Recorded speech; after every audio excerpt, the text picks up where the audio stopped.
Glenn was a happy baby. He was curious. He was slow to develop, so we went through an enormous period where we hoped that some of the behaviors that were not consistent with normal developmental milestones would work themselves out, and that there would be just a matter of maturational differences.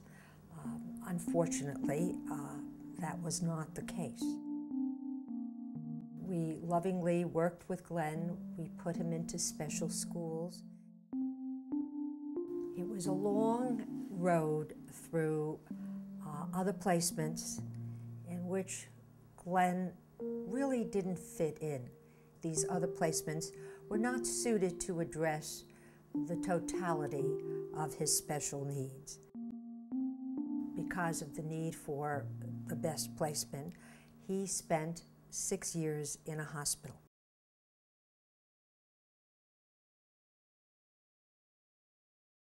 Unfortunately, Glenn does tell us about some of the more traumatic experiences that he encountered in this long and arduous search to find a place where Glenn belonged.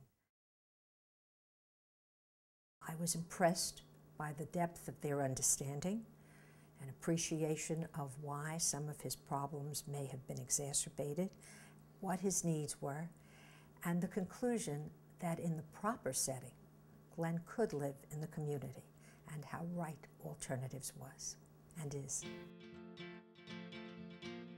Now that Glenn is here, the description that comes to mind is that this is a bird who's been set free and released from a cage. The beauty of what Alternatives did was to hone in on areas of interest to him. Glenn's life, qualitatively, has been saved by his entrance into the Alternatives program. He has said that he is happy. He is performing to the best of his ability. People with disabilities can contribute to society.